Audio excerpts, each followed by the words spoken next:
Can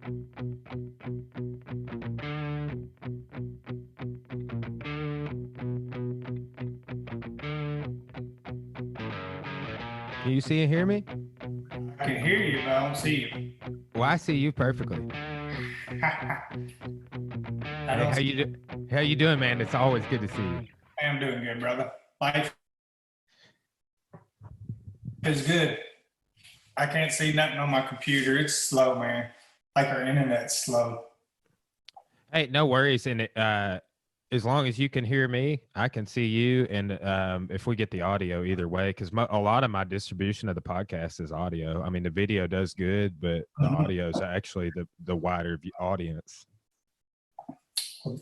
I might want to see them. Yeah, that too. And I can't get to see you. I got a question for you. Why you don't text me? I don't get my messages on this messenger thing. Dude, I don't get on Facebook, Harley. I don't think I've got a current number on you, man. Honestly, you suck. I think that's why. That's a problem with you. Well, okay. Did you change it a couple years ago? Yeah.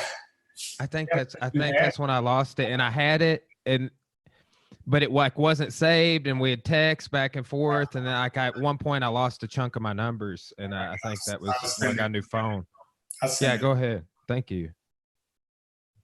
Man, I was training at the gym one day, and I set my phone up on like above a door, like on the trim, like an idiot. And it fell, and it cracked, and the screen broke, and that's why I lost a big chunk of my numbers that I'd previously saved. Yeah, and I bet that's exactly, because there's a few numbers I lost. It's like, man, it's all people that kind of got a new number, you know. Yeah, mine was maybe 2.5 years ago. Yeah, give or take. Yeah. So what's up, man? Man, lots. I was just going to talk to you about, like podcast worthy stuff, obviously entertainment value, but basically, man, I wanted to talk to you a little bit today about just kind of how you got involved in martial arts and what that's been like for you. Not real long, but yeah. But like now I'm sitting here watching you coach in the UFC on occasion, and I've got to share the mats with you and have trained and learned from you a lot over the years. I know a lot of people know you, so I just figured it'd be cool to sit down and talk about how you got here. Okay. Well, when I first moved, I'd say back in '89, I moved to Arkansas. Yeah, before a bunch of y'all were born. Anyways, yeah. It was probably it was back in like '98. I was looking for something, but I didn't want Taekwondo or stuff because of I've been to the Taekwondo training and stuff, and it just didn't catch me, man. It was just, them guys could kick, it looked good and all, but it just didn't draw me in. It was just like, I don't know, man. Plus, I wasn't flexible, so I can't kick high. So that was no, I'm done, But I've sat and watched a couple of different places do it, and anyways, friend of mine, her husband had taught kickboxing, Muay Thai style kickboxing, and grappling, no-gi jiu-jitsu. And so I went up to the restaurant and I talked to her a little bit, and I was getting excited. I was like, man, your husband really teach that stuff? She goes, yeah, he's got a class that he teaches at nighttime. And I'm like, what time? And they're like, it starts at 6. And I'm like, crap. Well, I work the second shift. I was young and worked at a factory. So most of the time they're going to put you on the crap shift, which is second shift. So I took second shift, and anyways, I couldn't make it to their class times because of my shift. So I talked to the gentleman. His name is David Swain. Awesome dude, man. He was a registered nurse. This man bent over backwards for me, literally. I talked to him, told him, how I was excited about trying to learn that stuff. And this man worked 12-hour shifts, 7 p.m. to 7 a.m. and would tell me to show up at noon, and we do it twice a week. And so at noon, I'd show up at his house, and we go out in the backyard or in his living room, and we would train, whether it was kickboxing or grappling. And he kicked my ass, popped my arm. I mean, just done stuff, when you're new at it, you don't tap, you're more, it's like, I got this, and pop, and you're like, oh, what's that sound? So anyways, he entertained me a little bit with some stuff. It never really like hurt me, just more or less you hurt that inside because you didn't want to tap. And then you realize later in life, it's like, man, you get hurt. What good is it going to do you? I can't train now. But anyways, this man, like I say, he get off at 7, go home, whatever he does, get in bed, get right back up at noon. So you look at 8 o'clock if he falls asleep. Gets back up at noon when I pull up, 4 hours sleep just to train me for a couple hours twice a week. Dude, that guy, I owe everything to him. Anyways, he wound up, we did that. I moved to third shift. I took a bid into another part of the factory in third shift. And when I did, I got to go train with these guys. And that's where Trent and Ty were training at the time. And they're like 125-pound twin brothers. And they kicked my ass over and over. They're like spider monkeys, man. I threw them off, man, they're back on me. It was just left and right. So it was even more exciting to see it in use with someone smaller besides the coach that was a little bit bigger than me. And just obviously he's the coach, so he's got more technical skills and he's got technology behind it versus me. I don't know nothing, but these guys whipped my butt, and it just drew me in even more. I was just like, oh, this is awesome. So I wound up staying on that third shift to where I could, and then I wound up bidding the day shift so I could. But throughout that journey, I did about 6 months, and I took a fight, my first amateur fight, and I got beat. Wrestler picked me up, slammed me. We fight, and then they'd bell ring them and go back out and he'd shoot and pick me up, slam me. He did 3 rounds like that, pretty much handled me. But after about 6 months into it or so, he moved to California due to some personal issues and stuff and all.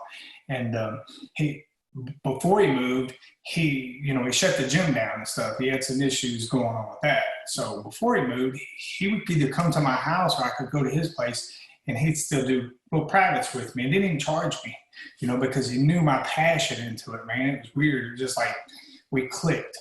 And man, I just respected me more and more for that, because it's like he was done with it, man. But he still come and gave me some time off and on. It wasn't weekly, it wasn't every other week, but when he could, I took it. And then he wound up moving to California. He was doing registered nursing and stuff there, giving enemas.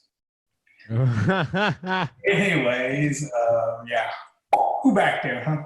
So, yeah, so he turned around and I called him, because I'd already fought over against Mr. Dream, one of Mr. Dream's guys, Darby Britton. He's a wrestler. He's kicked my ass all 3 rounds. And so anyways, I was like, man, I just got to train. So I called David Swain, and I said, man, is it going to offend you if I go train at Mr. Dream's in Sherwood? And he's like, no, not at all. He's like, man, I encourage it. And I'm like, man, I appreciate it, because I'm just like, I got this itch. And I'm like, I cannot not do it, And it's just like, well, the crew where you shut the gym down, we tried to get together and, still try and hustle that little everybody pay rent and blah. And it went south, people decided not to either show, because it wasn't, they either wouldn't show or show up so much late that you're like, hey, I'm going back home. I'm not. I waited 30 minutes. Ain't nobody that, or you wasn't getting the rent. You was paying the rent by yourself, and so it kind of become an issue to where it's like, I didn't want to do it. I wanted to train. So I called Mr. Dream up and asked him if I could join his gym, and he said, sure can. He'd love to have me.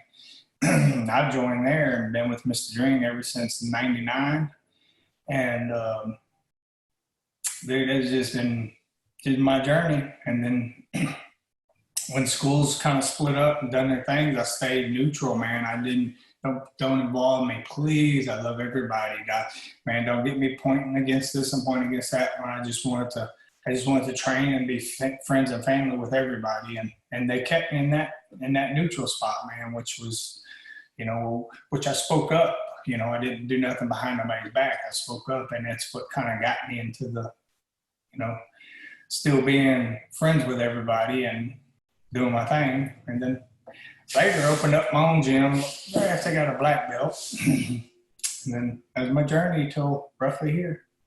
Well, more in there you need not. Yeah. Well, okay. So how long did you fight amateur before you turned pro? I know you turned pro and have had several pro fights. I had 3 amateur MMA fights. I lost my first one. Draw on my second one, which I felt like I really wanted. Nor here nor there. Third one I won. So I was 1-1-1. And I had a couple kickboxing fights. So it wasn't long. Honestly, I couldn't tell you. I just waited until my coaches, Matt Hamilton, and them all felt like, Mr. Dream felt like I was ready to go, because I think a lot of it I did go too early, and it was just because back in the days it was different though, man. As your amateur fights, we showed up. We didn't even know who we were fighting. You just showed up, weighed in, and they matched you. And that's who you fought. And you're like, okay.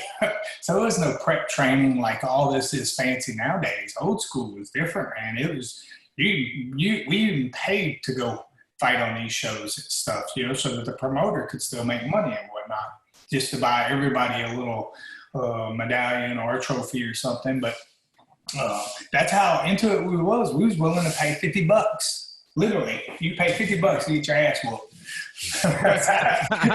And yeah, it comes across weird. You're like, man, but it's like, it's that's the excitement, man. But I can't remember when I went pro. I guess you could look it up on whatever them damn websites are, but it'll show my very first pro fight, which would be in like Memphis, Tennessee. And I can't remember the guy's name, but his nickname was a pit bull. And we did it was snow and ice that day, and we took like a big ass Suburban with like, it was about 6 or 7 of us popped up in this with all our luggage for the whole weekend. It was iced over, so it was like a 6 to something hour drive from Little Rock, and it was just ice and snow, and we're all packed up and jackets on in this thing. And Mr. Dream played this god awful stuff. It was, I can't even remember. There's like a Lord of the Rings or something, because the narrator is DVDs, and all it kept doing, and the Hobbit, and I'm like, I'm tired of this Hobbit. We're all cutting weight. Mr. Dream, he gonna stop coffee, his peanuts, and junk food from the damn jerky. Yeah, from the gas station, right? And you're like, you don't even, you got like dry drool coming because you don't have no saliva. You dehydrate, you cut weight. So it's like there's a fake dry drool going on. And you're like, and anyways, we did that. I think Raleigh had brought that damn DVD of a 12 set or something of a damn book. And we listened to that whole damn thing on the way there. And the Hobbit, it was just like, get Hobbit. My precious. Yeah, we get there, and I think my first fight was at 143, and that was I'm thinking maybe a few years into it. I'll be lying to you, man. I don't know. You could Google what's MMA fighter stuff. What's that stats? Oh, mixedmartialarts.com, Tapology. Yeah, look on there. You might be able to see if you see it, but my internet's jacked. I can't even see. Yeah, no. So I ain't gonna touch my internet. Everybody will be able to see and hear you to find though, just so you know. I don't care. My hair look hot. Am I in the spot, in the right spot? You is. I'm in a good spot. You glamming. So you at some point, I know during all these ass whippings and whatnot, you picked up a nickname, if I'm not mistaken, right? Yeah, I took that one, I think, on my second pro fight. I fought Jeff Bedard in Atlanta, Georgia. And what happened is, man, like I told you, I just would fight. I didn't care, but I was 1-0, and this cat was like 11-0. You know, Jeff Bedard was on the WEC champions and all that crap. You know, he was a wrestler, dude. And they needed a last-minute replacement for him, and they called me like 2.5 weeks, maybe. I don't even know if it was that, man. They called me at a ball game. I was at my kid's ball game. Called me and asked me if I'd be interested in fighting. I'm like, sure, why not? You know, so jumped in the gym, you know, kind of did what we do, and flew me up to Atlanta, Georgia. And dude, this guy just pounded me over and over. Pretty much he just throw his overhand right, boom, shoot in, take me down, ground and pound. We play, I go for submissions, he ground and pound some more. Then I try something, and then the bell would ring, and I'm like, yeah. And my face was like this. I got pictures of it. After the fight, pretty much the third round, and they stopped it. I think it was the third round. I mean, the second round. But his dude, I heard his hands were broke from beating the crap out of me. It was just jokes going around or whatever, but I felt like they should be broke as much as he punched me. But I had him in this mirror lock at one time in a half guard, dude, and I had it cranked, and he's arched back like this, and he's still hitting me. I wasn't letting go. But it was just funny. It was just like, man, dude, he pretty much manhandled me the whole round. He just shooting and wrestled me down and got positions and outworked me. That was like, I think, my second. And then my third one, I can't remember where I fought. I think it might have been Mississippi. But I fought like in a dog kennel. I'm like, literally. And what's funny is I fought the Flea. I couldn't tell you his name, but his nickname was the Flea. What's funny is I fought the Pit Bull the first time. And then now fighting the Flea. So I guess I knocked the Flea off the Pit Bull. He mad. You know, you messed up my dog. I gotta bite you. You know? And then I want to beat him. And then my fourth fight, I think, was Rafael Sonka, which is in the UFC. And he was like 11-0 when I flew to Atlanta to fight him. And he pretty much we scrapped. First round, he caught me with a bow, busted my nose, and I didn't even need water between rounds, man. It was just like a damn faucet going. I was just like, I was like, my mouth wasn't dry. You know how you always look, water. Yeah. Didn't even eat it, man. My nose was just steadily floating down my throat. And I caught him with an up elbow because I remember him telling me after the fight that I got him good, you know, and he was like, you know, he was real respectful, man, but he was like, you got me good from the bottom, you know, because I that's all I had, man. Like, he was just pounding. And then the second round, we go out. I don't remember, we went to fighting, scrambling. He jumped guillotine. Obviously, I couldn't swallow the blood going down my throat, and he wound up catching me with guillotine. So, but yeah, I took a couple of fights. I took a bunch of fights that were shitty, but that's what we did, man. We fought. I don't care. But I learned, and whatever I learned, I would pass on to my students going, don't do this, or I would watch out and not let them do that, or, you know, I've told grown men they couldn't fight before, and they look at me like, well, you letting this damn 16-year-old kid fight, but you won't let me fight. Yeah. And the truth is because I care about you. That kid's been in the gym training his butt off. You haven't been. I want you to go out there and get hurt. You got a family, a job to support, and you're going to get mad at me? No. I mean, you can get mad all you want, but my thing is my job is to take care of you. So I care about you enough that I'm not going to let you fight. So I didn't let a lot of people fight. And I told them, you fight for the next one if you put in the work, and I could see you could defend yourself, you know, handle yourself to someone, you know. But it's hard to explain people that. They just are, wow, I go to that gym and they'll let me fight. Great, go to that gym, man. But I want to let you fight when you're ready. Have a little bit of a fighting chance. So you're requiring all this experience, and at some point you mentioned this earlier on in passing. We've been kind of filling in the blanks about around the same time you got your jiu-jitsu black belt. You opened, probably, was it the Cabot location at that time? Yes, sir. Yeah, it was a Cabot. Remember, y'all would road trip, come visit and train. All the time, man. Yes, on Saturdays, all the time. Yeah, that was some good times, man. I tell people about that all the time, and that was a major like confidence booster for me, man. Like, because I remember like the second time I ever came up there, you're like, oh, you just lead the class, and I was like, I remember like telling Corey, I was like, me lead the class? I'm trying to go train with this guy. Like, what do you mean, me lead the class? Like, I was like so nervous, but really for the position I was in and the position I'm in now, and it was building for me, you know. And that's the stuff that you don't learn except for by doing that. In other words, it's like, here's a trick, man. I'll invite anybody into the gym. I always have. And if you've got something you want to show, or you feel like, hey, man, this is our game, this is what we're working on, hey, you're willing to share, man, I'm not stingy, because theoretically people can YouTube everything they want. They can find, order DVDs, whatever. They don't necessarily have to have that gym, but when you go to the gym, it puts everything into reality and perspective, because the details in the DVD or the YouTube show you this, but then the other person's going to go and do this, and you're going, well, they didn't show me that. I'm like, duh. So you as opening up your own gym and coaching and teaching and stuff, coming in somebody else's gym, it's already a little intimidating, but it helps build you, because what happens is now I got to show them my A game, give or take. And it doesn't have to be your best stuff, but you get out there and you you put that in perspective, but also too, it shows you that I respect you, because dude, my people are going to look up to you as an instructor as they did me.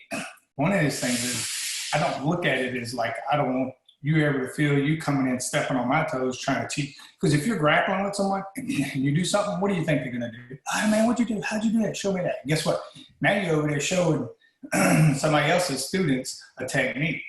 Now, guess what? And the other instructor, he might see you doing it. He's sitting there going, oh, he's over here trying to teach my people about, yeah, I hope he is. You know what I mean? The whole concept is, man, we're all together for the same thing. It's like, well, you get better. There's nothing he can't get off of something else or whatever, but he's going to get it. What happens is, the better you make him, the better you make me, the better we make each other. So that's why I would put my own students in there, my white belts. I'd say, hey, you come into class next week. Tuesday is your night. You're teaching. Oh, what do I teach? I said, teach what you know and you're comfortable. Don't go out there on YouTube and find how to do this omoplata crap, and you don't even know what the hell omoplata is. You know what I mean? Don't build it up fancy. Do what you're comfortable. I don't think it's a basic position-to-position transitioning. That's it. And then, you start building your people up. And then guess what, man? They start, man, I got to teach class the other night. And it's like, yeah, now. And what happens is, when you teach, you have to pay attention to more details. That's what people are losing, is because it's in the transitioning of everything. Not so much the submission and the position. It's that transition. People, I talk to some of the guys here where I'm training now, and they're big, strong dudes and good purple belts. And I explain to them, I was like, man, do me a favor, get rid of all submissions. Let's not even do any submissions. You ain't gonna worry about me subbing you, I ain't gonna worry about you subbing me. Now I want you to flow. And the only way you're gonna flow and concentrate on transitions is by slowing down, get rid of the submissions. So what if I get your back? Now, how are you gonna transition out of that? How are you gonna transition out of this armbar? How am I gonna do it? You slow down, you're not locked out, you're not in death here coming. So you slow them down and get them paying attention to the transitions. And then guess what? That gets you in and out of the positions for the submissions. So a lot of times that's how you try and swap it over. So going back to having you teach, it's the same thing, man. It's an honor having y'all come all the way up. Y'all deserved it. And y'all was part of the family. So teaching is what you're supposed to do. Yeah, man, those are some great memories too. Just like that wall drill, like I'm sure other people do it. We didn't really do it quite that way, where you just get everybody in a line, you go like 60 seconds. But that's great. And we still do that, man. And there's so many things like that. Like, I'll tell you something. I don't know if you remember. I remember going over it, but it's like a double jab, and you like lower down, then you ankle pick them. Yeah, yeah. Right. We're doing that this week, man. Oh, yeah. But there's the front, like, man, so many things. Like that time you almost knocked me out with the twist kick to the liver. Yeah. With the first Cersei spot. The trick is if you take all this into perspective, same thing with Bryce. Man, everybody learns so much from everybody else. I mean, like you YouTube, you get it from that coach, you get it from that coach, that visitor, that student, you get all this stuff, dude. So much amazing stuff that you can't remember. You forget more than you remember, right? That's the philosophy behind jiu-jitsu. It's like, yeah, I remember that when someone else shows you. It's because it's, you know, them coming on. You got too much stored up there, and you're like, I can't remember everything, you know. But that's the whole thing. Is like you take nicks and picks, and most of the time when you get them, you're like, man, I forgot who showed me that. But theoretically, unless you think about it, man, it's laying on them mats, laying kickboxing and all that. Over these so many years, somebody has done it. Now, whether they paid attention and they captured it and said, oh, let's give it this name, you know, because I created this. And then after it's created, people are out there like, man, I've been doing that crap for a long time. I just didn't know the name of it. Well, there wasn't one, you know. So, but it's like even me on my stuff, I take stuff that I've got from Mr. Dream, Matt Raleigh, all these people over the years, dude. And, you know, the Brazilians they brought in, Hobson Moore, Tony Manuel, all these people, man, and just over the years, and certain little things have clicked, and I can tell you who showed me that. And then most of the time I'm like, man, I have no idea. But those, that's the same thing for like people fighting in the UFC, man. They've got coaches and stuff, but the way most people look at that is like, even if you listen to the commentator, Daniel Cormier was telling that they did this certain move over where they triangled both legs in the Ultimate Fighter house. You know what I mean? But we've also, when Bryce was with me, we've also do that stuff. Most people do throughout the years, you know, but think about it. But one of the tricks is, yeah, they can see us. You won't come away. Come back. I'm waving back. She's hey. She's the one got all this going. I don't know how the hell do none of that stuff. So she's this. Well, he won't let me. He's got me blocked. It's not true. They want to see me, or they want me to see them. I just can't see them. So, anyways, what other? So replenish my coffee now. Man, I'm gonna have to pick one up on the way to noon class. I had one early this morning.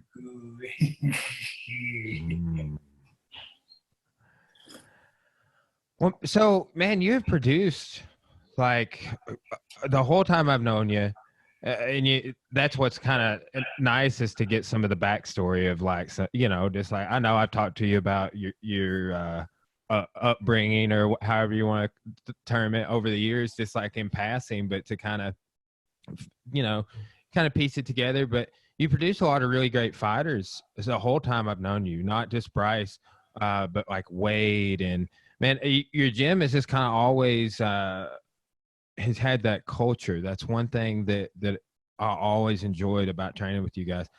Like how do you do that? How do you produce these top level guys? Is it just this attitude you have of like some of the mindsets that you're talking about, how you coach your athletes, or what? Well, I guess you can put it a little bit like this: is I know how to fight, I just can't fight. I know how to look good, I just don't look good. So, theoretically, man, it's them. It's the time and effort that these fighters and stuff put into it, man. And don't get me wrong, it's the matchup as well. You know what I mean? If you look and you ask any of my guys, both my boys, Eli, Rudy, Bryce, and then Wade, you know, those were my prime fighters at the majority of the time. We took tough fights. We didn't look for that like cakewalk fight, dude. And what happened is you knew it was a tough fight, so guess what you had to do? You had to train tough. There wasn't no cakewalk. Oh, yeah, man, it's him. I can beat him. I've seen him fight before, blah, blah, blah. So 90% of a fight is mental. If you can get them in the gym, get them past that point and stuff, and get in their head and build that up, man, most of it's on them. If they're gonna put in the work, man, they're gonna come out with. Which is good thing is you can ask Bryce on some stories, but there was this one time I took Eli and Bryce to Louisiana. Went down to Louisiana and both of them fought on the card. And man, Eli had a battle, dude. He's scrapping with this other dude. At the last round, he catches a knee, dude, and it just splits him and stuff. But, you know, Eli's on this cat, won his fight. Bryce gets out there and fights, and he's in this kicking this dude's butt, dude. And it wasn't even supposed to be that way. You know how it is. We're just these nobodies coming up, you know, and we're kicking these big hometown teams' butts, and Bryce is working this cat over. But every time Bryce passes his guard, gets the side mount, this cat would re-guard, you know, so it could never get to anything past that and stuff. And if you ever seen the difference between most fighters, but Bryce was the worst. His very first fight, you know how you could coach a guy and you could tell him to do this, pass the leg, trap the arm, and they can do it. They hear you. Bryce, they like to energize a bunny out there with no guidance. It's like everything you tell him, he just didn't do. So you just sit over in the corner and go. And then when he comes in, you coach him between rounds, right? And he's going, yes, sir. Yes, sir. Gets out there, does totally opposite again. You're like, what the hell are you doing? Don't listen, nothing. Because he's just like, dude, he's in go-go mode. He's not. But guess what? He's the one in there fighting. So I'm just like, I've learned to tell people, it's like, this is your fight, man. I'm here with you, win or lose. Man, if you lose, we're going to be in the back of the dressing room. I'll be crying on the inside. You might cry on the outside. So be it. We're going in this together, man. I've been in the gym. We're in blood, sweat, blah, blah, blah. But sometimes you've got to listen. You have got to take it, and that's going to be an opportunity to help you win. Even if you might win without these little details, but it helps you in the long run, right? So there was this one when we went to Louisiana, I was hollering at Bryce, and I was telling him, between rounds, you go north-south on this cat. Instead of stopping right there at the hips, you go north-south. Go all the way around if you have to when he comes up. And, man, he did that. Click. He was all over this dude's left and right. And every time that happened, he'd do that. And this dude couldn't shut him down then. Couldn't regard, couldn't get, you know what I mean? So it's just an eye-opener. And then what happens is, man, as you get more experience compared to his first one, compared to that amateur fight, you start learning, oh, man, I need to loosen a little bit. You know, and first time, blah. Here's his first fight. His first fight, he goes out in his first round, he's scrapping, bloody mess, blah, blah. Goes out there and he comes back in the corner. And he's like, my shoulder. I can't move it. It's hurting. I'm like, shh. Don't say it in front of what is referee? Not the ref. Commission. Don't say it in front of the commission. Yeah. Let him hear you. Yeah. Because ref usually stands over neutral. He should be in a neutral spot, you know what I mean? And he's watching whoever took the most damage, trying to figure them out, making sure they're still compatible. But anyways, I'm like, don't say it. I said, okay, listen to him. Here's the game plan. This next round, go out there, shoot him, take him down, and you wrestle him out and try and get a sub. And that way you ain't got to punch him, throw your shoulder. Yes, sir. Yes, sir. Okay. So bell rings. We're out of the cage. He goes straight out there and throws this big overhand right. Boom. Hits the old boy right on the nose. Dude's just gushing blood. Bryce is all over him and stuff. And then next, you know, the ref stops. It calls time. Doc comes in, looks, and just like, I guess it's a broken nose because the blood's just coming out. So they stop the fight. And I'm like, what? No, where you told me your shoulder was hurt. And I'll tell you something to do besides throw the punch. And you go right out there, throw the punch. I don't know. I just did it. You know what I mean? Like, that's how they did it. And then you start getting them experience and time, and guess what, man? They start listening, and they're like, ding, you know. But besides that, man, the fighters I've created, that's them, man. That's them. I just give them little nips, picks, and ticks, and congrats them. But you got to tell you something, man. You can get people who can fight, and then you get people who can fight and want to fight. And there's your difference. Yeah. Man, I think Bryce is definitely all of the above. Yeah, he is, man. Ever since he first joined, it'll make me tell you a story about his mama crying on his first fight, amateur. But he's that's like Wade. Wade's like 12-1, 12-2. Yeah. He fought tough fights, like especially he'd fight up Wade because he was too fat and lazy. Yeah, Wade, too fat and lazy, get in the gym and keep cutting weight. So he just eat cornbread, fed, and drinking beer, and didn't want to come to the gym. So he'd get, yeah, coach, I'm ready to fight again. Well, where you at? 200. Yeah, we fighting at 55.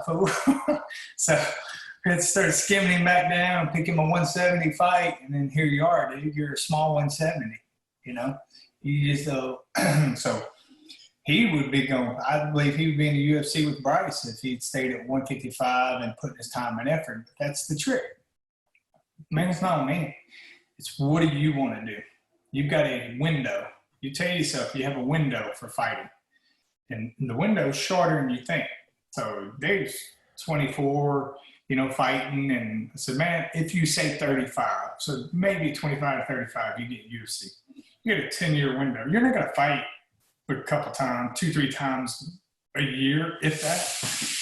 So you're going to tell yourself, sorry, the window is short versus what happens out there is you want to go hunting, fishing, eat cornbread, and just be an old country boy, drink beer on the weekends or through the weeknight, whatever, and just skip training and all. And then what happens is you're only given a partial of your wants. And then guess what?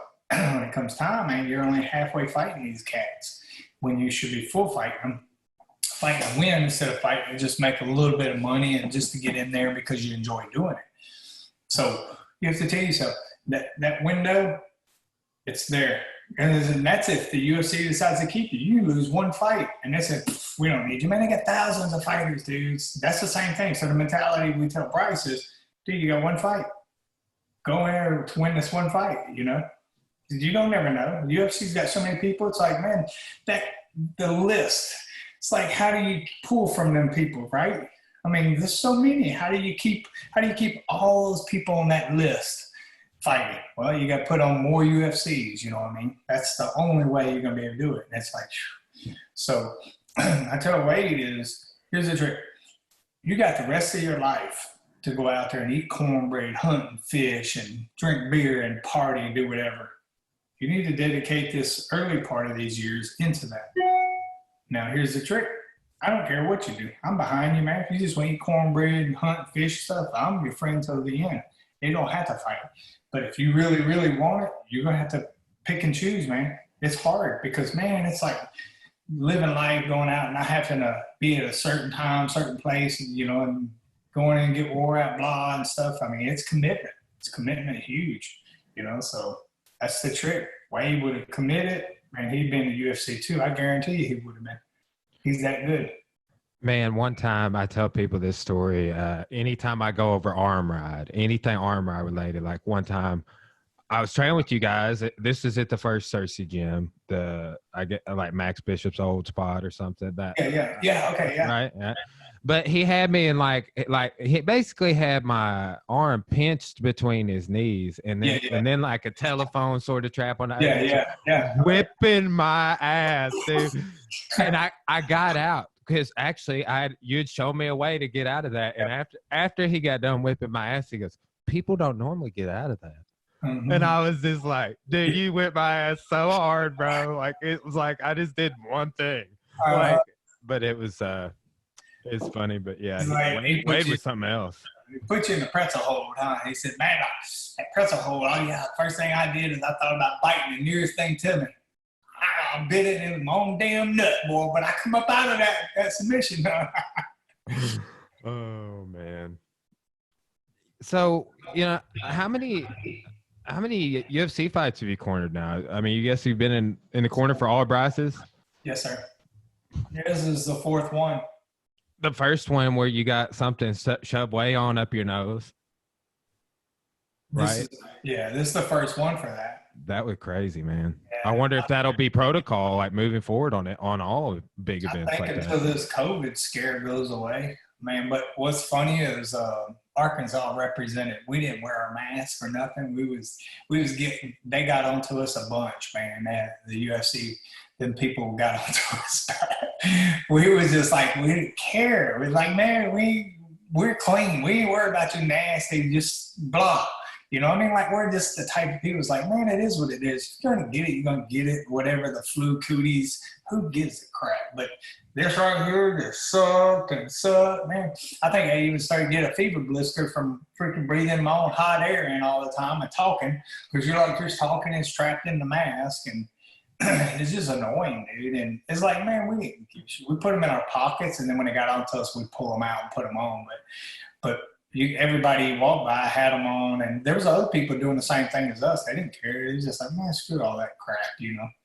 I mean, here's the trick. We was walking downstairs, and Eddie Bravo's sitting over there with one of his guys, Jeremy, 10th Planet guys. And Bryce was like, hey, Eddie, you know, and he's like, oh, hey, Bryce, you know. It's like, hey. And Eddie's just randomly, he's like, man, I want to show you some stuff, you know, blah. And he's like, when you want to do it? He's like, let's go right now. So Eddie Bravo was like, let's go train, you know. So we're like, we was on our way to go eat. And so we all had personal training spaces up there. And I put video and showed it, try to show it. You had your own mat, your own little room and stuff. So we went up there, man. Eddie Bravo and Jeremy come up there, and we just sat up there, and they just rambled on about the techniques of the twister, the this and that. And did Eddie show Bryce that Swedish twister, or had Bryce been working on that? That's where you pass that hand, you go like. Is it the one where you pass it down by the waist? Yes. Eddie showed that one. I believe Bryce was familiar with it. Can't give me 110% of it, but Eddie did show that one would be a good ground and pound. So he did do that one. But Bryce showed him a trap from the back to get into the twister, and Eddie loved it. He's like, oh, yeah, which is off of MMA. And that's what they was this, you know, going with is like, man, my stuff's kind of off of MMA oriented, and then Eddie's is off of jiu-jitsu and grappling oriented, you know, and stuff. But it was just, and then Eddie started showing some other stuff, and it was like, oh, that's nice. You know what I mean? It was just like, it was just a damn free seminar, man, for Bryce and us up there, just the clinic. And he let me record and stuff and all. So it wasn't like he was just like, no, you can't show you this stuff, man. He was cool as could be. And then obviously Bryce got to talk to him about the earth being flat and round, and him and Bryce are on the same level, that the earth is flat. Earth is flat. Dude, they were on a fight companion, and they were just losing it about all sorts of shit. And then Eddie just goes, let's start talking about 9/11, like out of nowhere. Yeah. Oh, man, Bryce and him just went, then they started talking about their conspiracy theories over everything. This COVID, Bryce got good conspiracy theories over this COVID and stuff. I mean, there's a whole bunch of things that's funny. I'll have to see if I can add Bryce back on the podcast sometime soon. He's been on once before. Now it's easier to. I've been doing them with everybody like this. It's a lot easier to get more people on. Yeah, he's also his manager, and them. They put out a new Facebook for Bryce, so everybody go out there and like his page, and I guess try and friend request him. I don't know if you're limited to 5,000. Normally, that's what about a Facebook is allowed. He's going to be swamped in no time. I ain't even his friend yet, but he's 100,000 Instagram followers too. That's amazing. Yeah, it's funny, you know, because he just him. Yeah, it is, man. He's a good dude. I've always enjoyed being around him. Yeah. Well, what's anything for the future? Are they going to try and get Bryce out there again pretty soon? I would think so, right? Just knowing Bryce the way I know him over the years is he don't usually jump back in for 3 more months. He don't care. In other words, like he's not a person who wants to just do like Cowboy Cerrone, just fight. No time for recovery, you know, wear and tear on the body and stuff. He's fighting smart.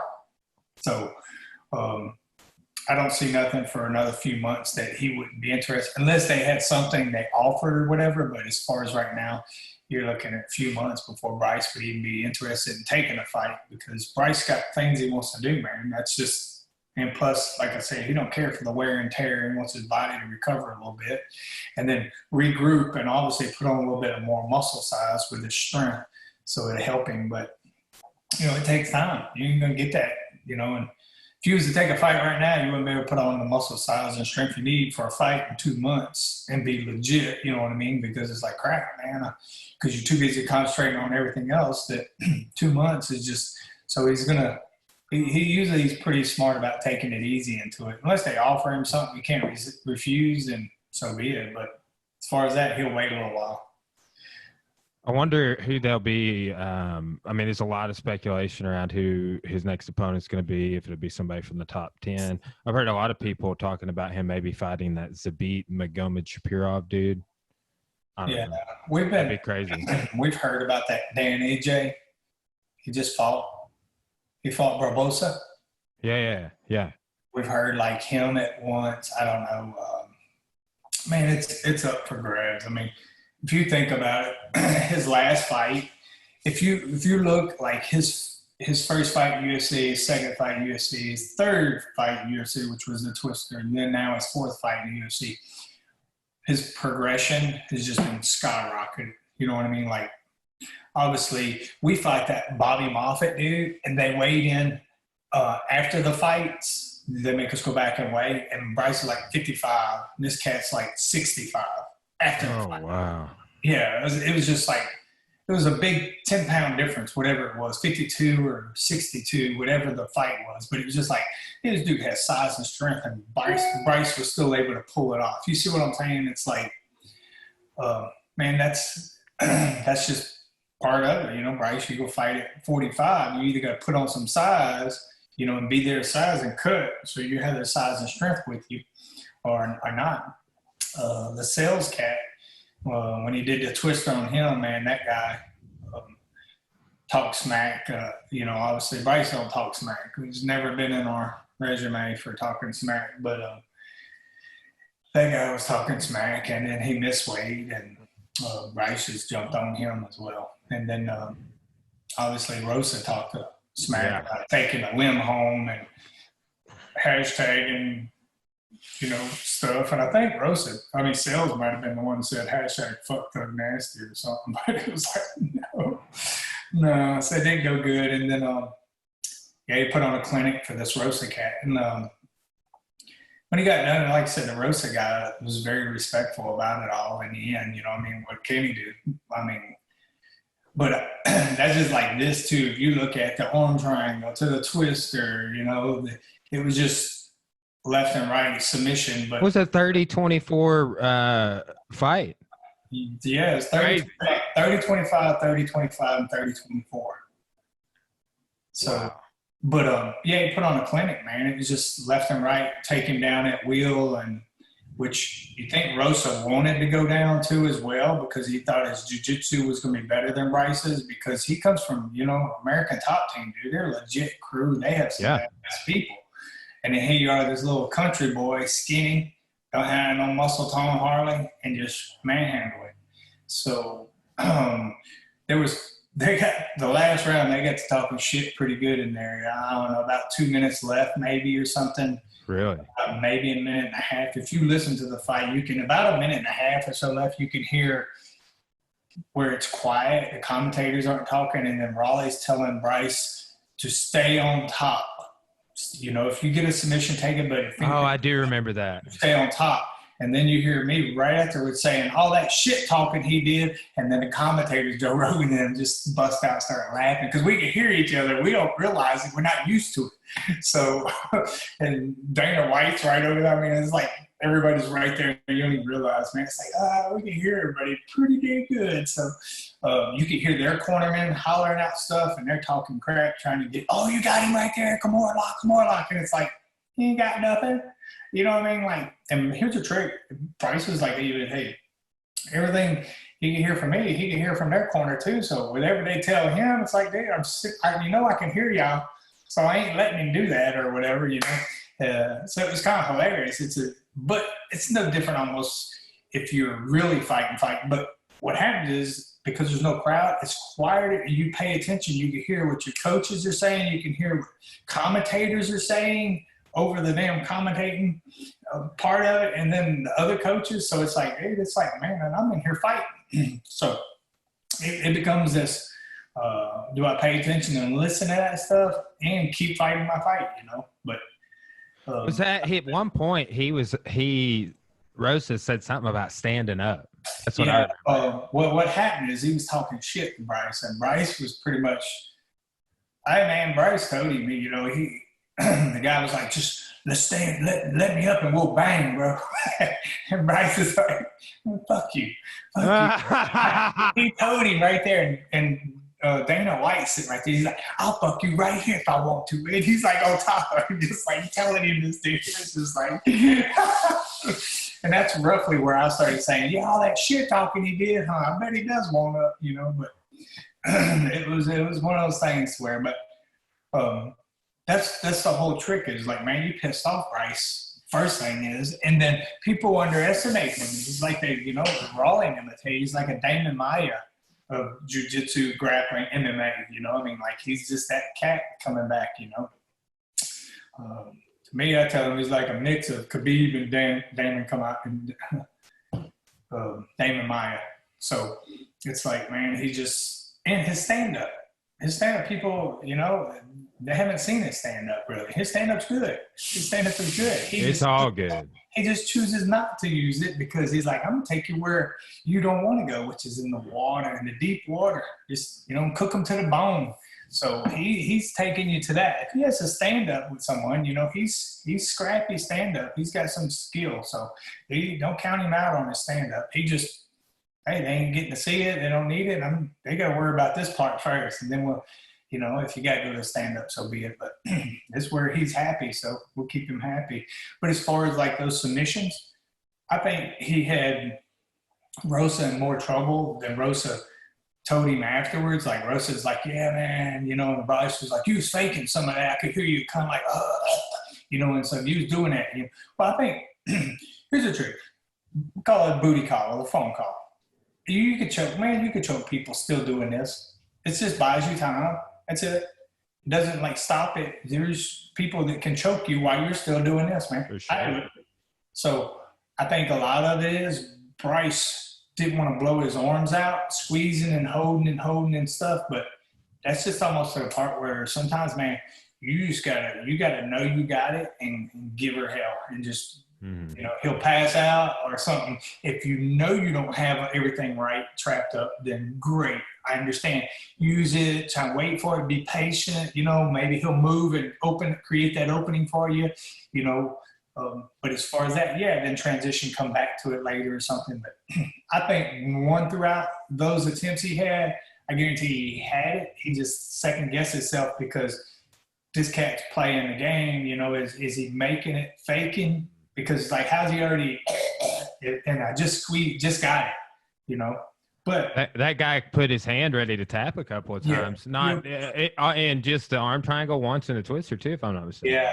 So that stuff hurt. And he told us afterwards. We met him at the restaurant. He was a real nice guy. I asked him, man, y'all want to get a picture together? So I took Bryce's phone, gave him a picture and junk and all. And then Rosa come back a little bit right before we walked off and asked for me to use his phone, take a picture of them together. I mean, he was respectful afterwards. As soon as he got up, he told Bryce, he's like, man, you're champion material, dude, more or less. He's like, dude, he just manhandled him. I mean, think about it, man. You're damn right. So.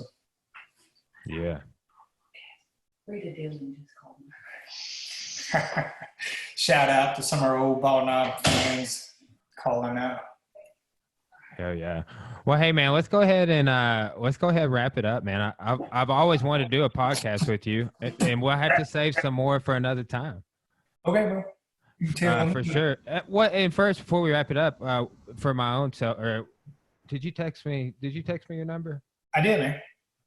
Okay. Through Messenger, that's what you've been. Oh, through Messenger. Okay. I hadn't checked that. I didn't see it on my text. Yeah, I just put it through Messenger. Man, I would love to. We'll have to get together. Let the puppies play, or Yes. maybe. Man, I'm out for the summer for teaching right now. Oh, okay. Yeah. So I'm free to travel around, and I would love to come train with you some night. You got my number, man. Call me when we get done. Text me so that we know. I know you got it, and then we'll schedule something, man. For sure, man. Great seeing you as always, bro. Peace. Love y'all. All right, we'll see you.